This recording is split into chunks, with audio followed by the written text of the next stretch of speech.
ರಾಜ್ಯಾದ್ಯಂತ ಪ್ರತಿಭಟನೆಯನ್ನು ಹಮ್ಮಿಕೊಳ್ಳಲಾಗಿದೆ.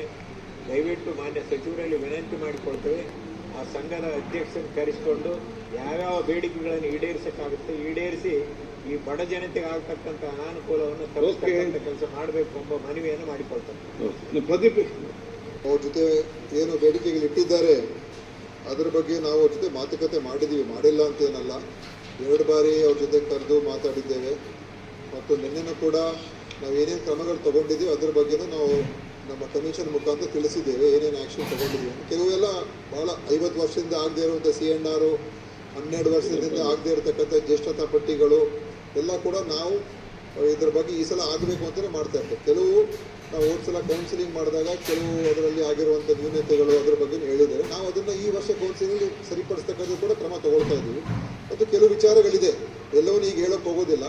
ಇವತ್ತು ಮಾನ್ಯ ಮುಖ್ಯಮಂತ್ರಿಯವ್ರ ಜೊತೆ ಅವ್ರನ್ನೆಲ್ಲ ಕರೆಸ್ತಾ ಇದ್ದೀವಿ. ಕರೆಸಿ ಕೂತ್ಕೊಂಡು ಮಾತುಕತೆ ಮಾಡಿ ಯಾವ್ಯಾವ ಮಾಡೋಕ್ಕೆ ಸಾಧ್ಯ ಆಗುತ್ತೆ ಖಂಡಿತವಾಗಿ ಅದೆಲ್ಲವನ್ನು ಕೂಡ ಮಾಡೋದಕ್ಕೆ ನಾವು ತಯಾರಾಗಿದ್ದೇವೆ. ಇಲಾಖೆ ಹಿತದೃಷ್ಟಿಯಿಂದ ಮತ್ತು ಅದಕ್ಕಿಂತ ಹೆಚ್ಚಾಗಿ ಸಾರ್ವಜನಿಕರ ಹಿತದೃಷ್ಟಿಯಿಂದ ನಾವು ನೋಡ್ಕೋಬೇಕಾಗ್ತದೆ. ಆದ್ದರಿಂದ ಅದನ್ನು ಇತ್ಯರ್ಥಗೊಳಿಸ್ತಕ್ಕಂಥ ಪ್ರಯತ್ನ ಮಾಡ್ತೀವಿ. ಇತ್ಯರ್ಥ ಆಗುತ್ತೆ ಅಂತ ಕೂಡ ನನಗೆ ವಿಶ್ವಾಸ ಇದೆ. ಆದ್ದರಿಂದ ಇನ್ನು ಹೆಚ್ಚು ನಾವು ಮಾತಾಡೋಕ್ಕೆ ಹೋಗೋದಿಲ್ಲ, ಯಾಕೆಂದರೆ ಅವ್ರನ್ನ ಸಂಧಾನ ಕರೆದು ಮಾತುಕತೆ ಮಾಡ್ತೀವಿ. ಇವತ್ತೇ ಕರೆಸ್ತಾ ಇದ್ದೀವಿ. ಪ್ರದೀಪ್ ಈಶ್ವರ್.